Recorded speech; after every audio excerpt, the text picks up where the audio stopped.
Today, we're going to be discussing a Twitter trend called dopamine fasting. Can you explain what that is?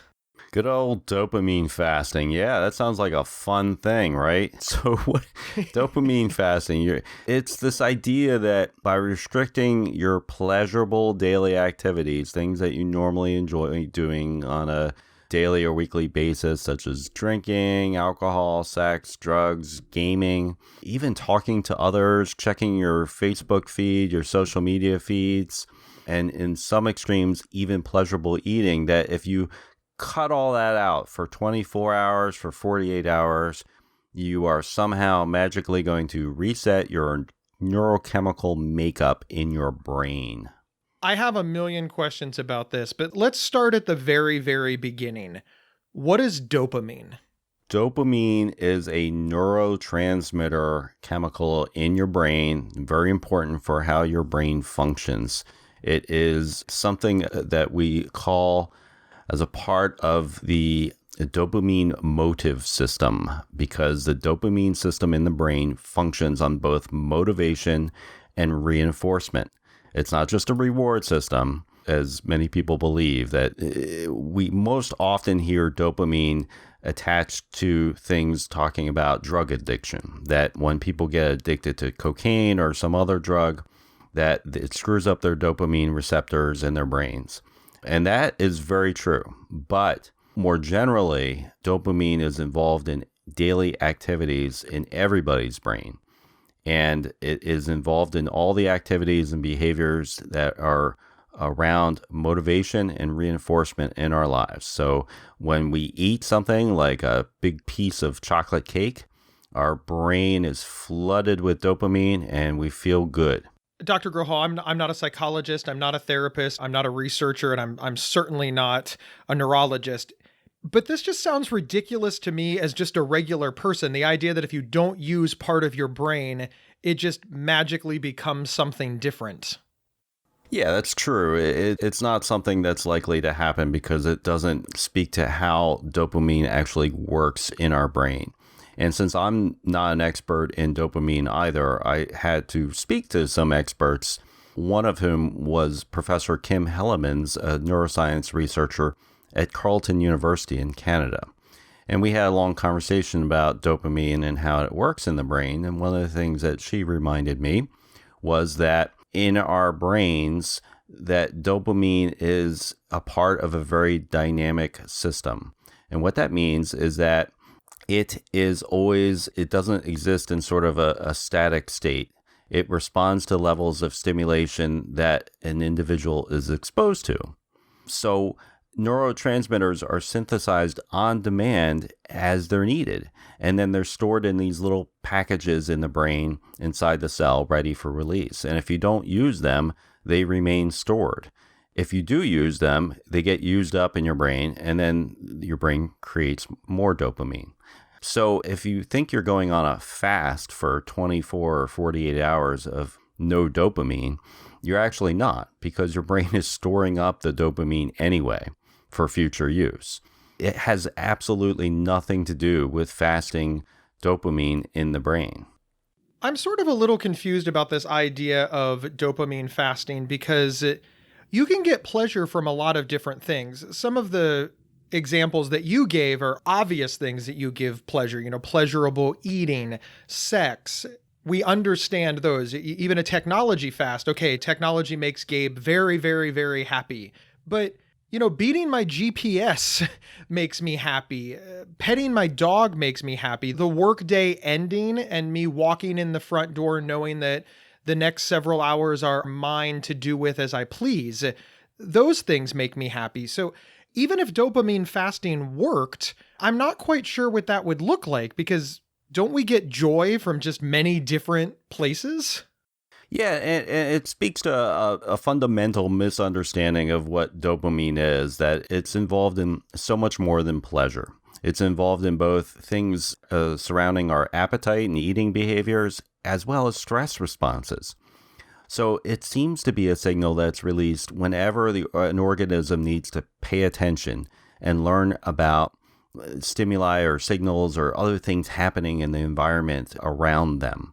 And in that way, dopamine is far more complex than most people understand it to be. And so it's not just about, oh, here's a hamburger.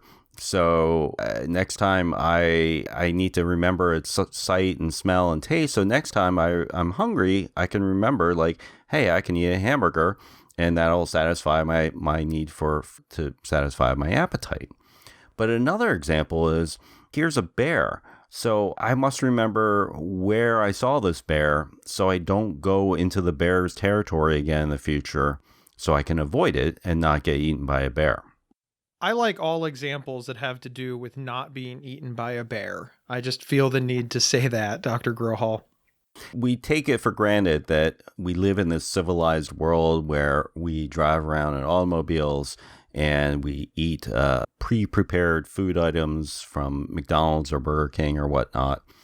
And we forget that our bodies and our brains were developed and spent most of their time being raised in a very, very different environment, an environment where it was fight or flight, where you need to worry about where your next meal is coming from, and you need to worry about whether you're going to eat or be eaten.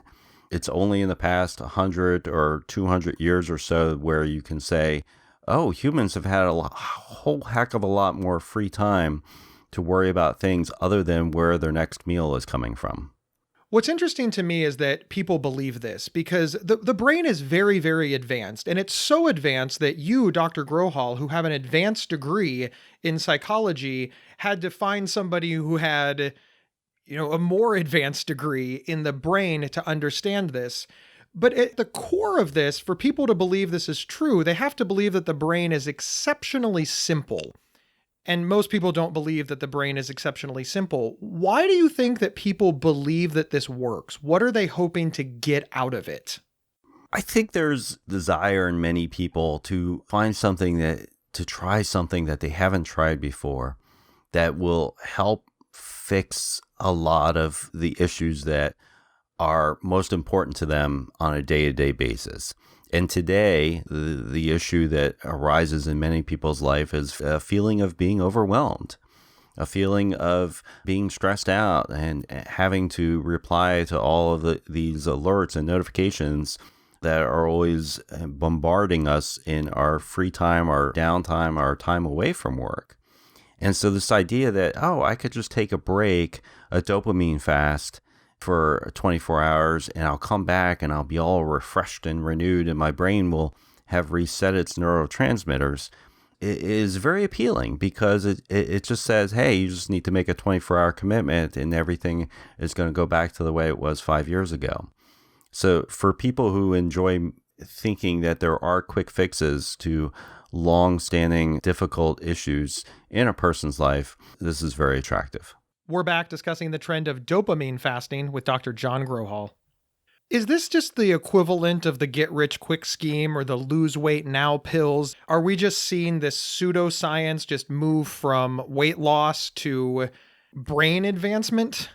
Absolutely. This is, and make no mistake about it, this is dangerous pseudoscience. This is crappy science masquerading as something bigger and better, some sort of description of actual brain processes when nothing could be further from the truth. This has nothing to do with dopamine fasting. Now, what we do say, and what I've encouraged people to do for years, and so this is not new advice, is that of course you can take a break from technology. Of course you can take a break from life. We call that, normal people call that taking a vacation. We call that taking a technology break. There's nothing that can stop you tomorrow from saying, hey, this weekend I'm going to plug my phone in to charge and I am not going to pick it up for 48 hours. That is something that's available to you. And guess what? It has nothing to do with resetting your dopamine levels, and it has everything to do with being more mindful and getting into mindfulness, which is something we've talked about before. That is a very positive meditation technique that can help anybody.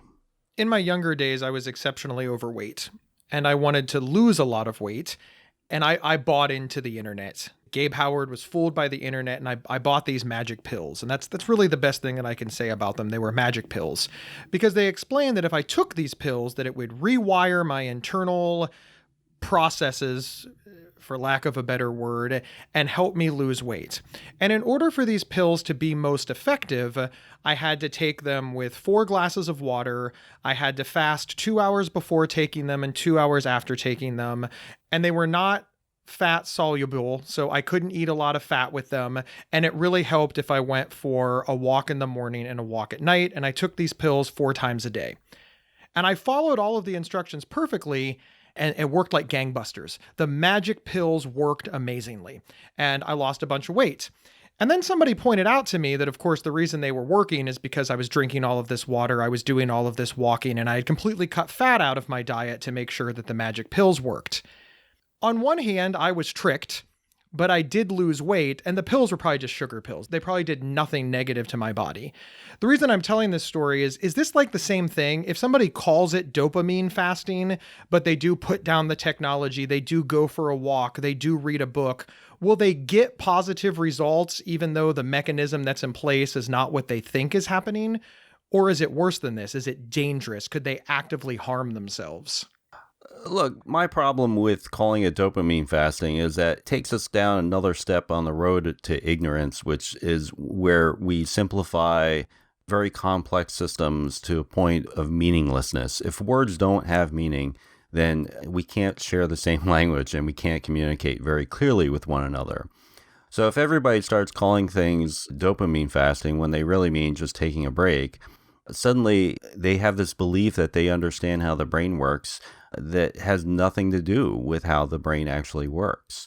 And it just takes us down another level in the conversation of trying to help people really understand how the brain works. So when we talk about other things like mental illness, we don't get even more confused because, oh, I heard that I can just take a dopamine fast and that'll cure my mental illness. I heard I could just take a dopamine fast and that can cure my depression. So I think language is super important, and I think using words with their actual meanings is very helpful to having a clear conversation where everybody's sort of on the same page. Of course, you can do all the things that are recommended in a dopamine fast and still gain the same benefits no matter what you call it. My point, I guess, is that we've all been doing these things for years and we didn't have this dumb term to call it that. And it doesn't help anyone understand how the brain works, how their behaviors work any better by using this kind of terminology. Look at it like the supplement industry. Here's an industry in the United States which is 122 billion with $1 billion a year. And most research that has been done on supplements show that they are not useful to the vast majority of people who take them. They have no meaningful effect on your body's health or well-being or long-term longevity in terms of extending your life or warding off any kind of disease. So they act very much like a placebo and a sugar pill, and yet people spend $122 billion a year for these placebos. I don't know that, going on a dopamine fast, putting down technology, etc., is going to hurt anyone. It really isn't, right? But it is important that we try and use the words that we're given in the ways that they actually mean, because like I said, I feel like if we start talking about things like dopamine, which scientifically we know quite a lot about, and then put it together with another word that has no business being there, fasting, we come up with these just dumbed down versions of science that are all leading us down a path of not being able to communicate with one another. Well, and to build on your point of the supplement industry, the billion-dollar supplement industry, because that industry has gotten so big and so profitable and so powerful, it has swayed public opinion. We now have people who say things like, oh, no, no, no, no, big pharma is just trying to make a profit off of me. I have to trust the supplements who are somehow natural and pure. So they're moving away from research and helpful medicines and doctors in order to believe the unregulated supplement industry. And in that way, it has left people in harm's way. So it's, of course, possible that if we start believing, like you said, that all we have to do is a dopamine fast and suddenly depression, bipolar disorder, schizophrenia, etc., is all going to be cured, it's not a far stretch to say, and that's why Big Pharma is taking advantage of us, because after all, and then... Yeah, absolutely. I see it as a slippery slope. I see it when we start getting sloppy with our terminology and what we mean and talking about these things. Then suddenly people have a really simplistic idea of very, very complex things. We have a very early understanding of how the brain functions and how it works. We're nowhere close to really unraveling all the mysteries of this very complex organ. So I think it confuses everything and makes the message so much foggier and more cloudy when people who may very well be well-meaning throw out these terms that have no scientific basis. So, John, the takeaway is dopamine fasting doesn't do anything, but taking a break from technology or taking a vacation can do wonders for your mental health. Absolutely. And I cannot encourage that enough, that people need to not become slaves to the tools that they welcome into their lives. And I've said it before, you don't need an alert to tell you every time someone has had a reaction on Instagram or Facebook or any other your social media. Turn off alerts, become more mindful in your life, and use technology as the tool that it was intended to be. Don't let it be the thing that rules your life. We've seen it negatively impact many, many people's lives because they're being dictated by the technology rather than dictating to the technology. So take a break when you need it, and don't get caught up in the new snake oil. And leave discussions of dopamine to neuroscientists. Absolutely. Dr. Grohol, thank you for being on the show. We appreciate having you. Always a pleasure. You bet.